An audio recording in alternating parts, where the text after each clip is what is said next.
نہیں، اس پہ یہ الزامات نہیں تھے، بلکہ میں یہ 1 جولائی 2019 کی بات ہے کہ میں ایک پارٹی میٹنگ میں شرکت کے لیے کوئی 1 بجے کے لگ بھگ جو ہے وہ نکلا ہوں فیصل آباد سے جی اپنی گاڑی میں. میرے ساتھ ایک دوسری گاڑی میں میرے گارڈز تھے. تو جب ہم نے کوئی 3 بج کے 19 منٹ پہ ہم نے ٹول پلازا کراس کیا لاہور کا، تو آگے جو ہے وہ اے این ایف کے کوئی تقریباً 100 کے قریب لوگ کھڑے تھے. انہوں نے وہ بیریئرز وغیرہ لگائے ہوئے تھے موٹر وے پہ، جی وہاں پہ یعنی ٹول پلازا کے باہر.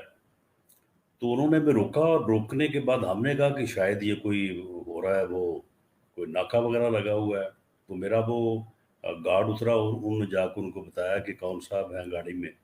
تو انہوں نے فوری طور پہ ڈرائیور کو بھی اتارا، تو فرنٹ سیٹ پہ ایک آدمی بیٹھ گیا، 2 آدمی پیچھے آ گئے. ڈرائیور کی سیٹ پہ ایک آفیسر بیٹھا، اور ود ان 1 منٹ اور 2 منٹس انہوں نے گاڑی بھگا دی. اور اس کے بعد وہ آ گئے یہاں پہ جو اے این ایف کا ہیڈ کوارٹر ہے، وہاں پہ جو ہے وہ مجھے ایک علیحدہ کمرے میں بٹھا دیا گیا. جو باقی ڈرائیور اور ملازمین تھے ان کو علیحدہ کمرے میں بند کیا گیا یا بٹھایا گیا. جی کوئی کسی نے کوئی بات نہیں کی میرے ساتھ. کوئی آدمی جو ہے ماسوائے اس ایک اسسٹنٹ ڈائریکٹر کے، جس نے وہ رات جس کمرے میں میں تھا، تو کسی نے میرے ساتھ کوئی بات نہیں کی. صبح جب 10 بجے عدالت میں پیش کیا ہے، تو وہاں پہ کہتے کہ جی ایک 15 کلو کا توڑا تھا ہیروئن کا، کہتے یہ آپ کی گاڑی سے جو ہے یہ برآمد ہوا ہے. اور جی اس کے بعد جو ایف آئی آر دی، ایف آئی آر میں یہ کہا گیا کہ ایک بین الاقوامی گروہ ہے جو پوری دنیا میں ڈرگ سپلائی کرتا ہے، پوری دنیا میں، جی اور اس کی سرپرستی میں کرتا ہوں. اب استغفر 2 سال ہو گئے ہیں، وہ اتنا بڑا گروہ جو افغانستان سے لے کے پاکستان اور پاکستان سے پوری دنیا میں، وہ بھئی اس کے بندے کدھر ہیں؟ میں نے جو آپ کے الزام کے مطابق کسی سے وہ ڈرگز لیں. اب لاہور میں نے کسی کو پہنچانی تھی، وہاں لاہور سے کسی کو باہر پہنچانی تھی. وہ بھئی پوری دنیا میں وہ گروہ پھیلا ہوا، اس کا کوئی دوسرا، کوئی تیسرا، کوئی چوتھا بندہ کوئی چیز نہیں ہے. صرف وہ ایف آئی آر ہے، اور وہ 15 کلو جو انہوں نے گودام سے نکالی تھی وہ ہے، اور اس جی کا جو ہے وہ چلان بنا کے انہوں نے عدالت میں پیش کر دی. یعنی اب آپ یہ دیکھیں کہ ٹھیک ہے یہ ایک بے بنیاد اور جو ہے وہ من گھڑت مقدمہ ہے، اور انشاءاللہ تعالیٰ ہم اس کو فائٹ آؤٹ کریں گے. لیکن اگر اس کو آپ لیں تو اس کی سزا جو ہے وہ کیپٹل پنشمنٹ ہے، جی یعنی سزائے موت ہے.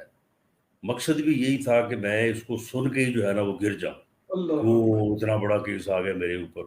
اور کچھ لوگوں نے مجھے مشورہ بھی دیا کہ جی اب آپ خاموش ہو جائیں، یہ بڑا مسئلہ بن گیا ہے، یہ اب آپ کو یہ کر دیں گے، وہ کر دیں گے. میں نے کہا یار یہ جو بھی انہوں نے کرنا ہے کریں، لیکن میں جو سچ بات ہے وہ تو میں کروں گا نا. میں کیسے خاموش ہو کے بیٹھ جاؤں؟ تو اب آپ دیکھیں کہ یعنی کرپشن کا الزام ایک ایسا الزام ہے کہ جو سیاست دانوں کے لیے پچھلے جو ہے نا یہ 60 70 سال سے ریڈی میڈ الزام بن گیا، جس جی کے اوپر مرضی لگا دیں آپ. اور جب کسی کے اوپر لگا دیں تو لوگ کہتے ہیں اچھا جی کچھ نہ کچھ تو ہوگا جی، کوئی غلطی ہو گئی ہوگی، کوئی مسٹیک ہوگی. لیکن اگر یہ میرے خلاف وہ نہیں لگا سکے تو یہ انہوں نے اپنے گھر سے نکال کے جو ہے وہ ہیروئن ڈال دیا. اب جی یعنی آپ انتقام کی، اور یعنی آپ یہ دیکھ لیں کہ یہ کس حد تک جو ہے وہ یہ جانے والے لوگ ہیں انتقام میں، کہ ہر کسی کے خلاف انہوں نے مقدمہ بنایا ہے. جی اگر کسی کے خلاف کچھ نہیں مل سکا تو پھر ایسا کام کر لیا ہے. تو یہ ایک ایسی صورتحال ہے اس وقت پاکستان میں جی کہ رانا صاحب وہ اس جو کو صاحب ٹی وی پر آ افراد کر کو بہت بنایا گیا. چیخو پکار کرتے تھے، جنہوں نے قرآن آگے رکھا تھا، جو کہتے ہیں جان میں نے اللہ کو دینی ہے، وہ نظر نہیں آ رہے اب اس کیس کے بعد. نہیں، میں جب کوئی 6 ماہ بعد، 7 ماہ بعد دسمبر میں میری ضمانت ہوئی ہے، تو میں پھر گیا تھا پہلے اجلاس میں جی جو قومی اسمبلی کا ہے. تو قومی اسمبلی کی جو ہے نا وہ روف چھت جو ہے، تو جی اس جی کے اوپر اللہ پاک کے جو ہے وہ 99 نام جو ہے وہ لکھے جی ہوئے جی ہیں. تو قرآن پاک کا نسخہ جو میرے پاس جیل میں بھی موجود رہا، تو میں وہ ساتھ لے گیا تھا. تو میں نے کہا کہ یہ میں اللہ کی کتاب کو گواہ بنا کے، جو اللہ کے نام لکھے ہوئے ہیں ان کو گواہ بنا کے، میری 25-30 سال کی پولیٹیکل لائف ہے. میں 1993 میں 90 میں جو ہے وہ پہلی بار ایم پی اے صوبائی اسمبلی کا ممبر منتخب ہوا تھا. جی تو میں نے کہا کہ اس دوران میں نے کسی ناجائز فروش سے جو ہے وہ میں نے اس کے لیے ٹیلی فون بھی کیا ہو نا، کسی کو ٹیلی فون بھی جی سفارش کی ہو کہ یار اس کے ساتھ کو رعایت کر دیں، تو اللہ تعالیٰ کا قہر اور غضب میرے اوپر نازل ہو. اللہ اکبر. اور اگر میں اتنے دعوے سے یہ بات کر رہا ہوں اور میں سچ بات کر رہا ہوں، تو پھر یہ سچ ہے، تو پھر یہ جن لوگوں نے یہ ظلم کیا ہے تو اللہ تعالیٰ کا قہر اور غضب ان کے اوپر نازل ہونا چاہیے.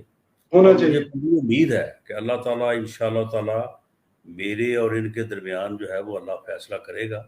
انشاءاللہ. وقت آنے میں کوئی دیر نہیں لگتی. تو اس کے بعد یہ وہاں پر تھے، تو انہوں نے میں نے کہا کہ ان سے کہیں کہ یہ بھی دیں قسم. تو اس نے قسم دی، کہتا جی میں بھی اللہ کے ناموں کو گواہ بنا کے کہتا ہوں کہ رانا صاحب کے خلاف جو کیس بنا ہے نا، یہ میں نے نہیں بنایا اور نہ ہی عمران خان نے بنایا. او بھائی تم چیف ایگزیکٹو ہو ملک کے، تم اللہ. ملک کے وزیر اعظم ہو، یہ کیس غلط ہے، تم نے نہیں بنایا تو جس نے بھی بنایا، بنانا تو کسی جو ہے وہ یعنی فورس نہیں تھا نا، وہ پولیس فورس ہوتی ہے، ایف آئی اے ہوتی ہے، اے این ایف ہوتی، وہ تمہاری ذمہ داری نہیں ہے. اگر تم جانتے بوجھتے ہوئے کہ یہ ظلم ہوا ہے اور تم خاموش ہو تو پھر تم اس میں شراکت دار ہو. یہ تمہاری مرضی سے ہوا ہے، تمہارے کہنے پہ ہوا ہے. تم یہ بالکل کہتے رہے ہو اپنے جلسوں میں کہ میں رانا ثناء اللہ کو جو ہے وہ میں اس کو موچھوں سے پکڑ کے جو ہے وہ میں جیل میں ڈالوں گا. تو پھر اب جیل میں جب ڈالا گیا تو پھر تم شامل ہو اس میں. تو یہ بالکل بس ایسی. اس طرح کی باتیں ہیں.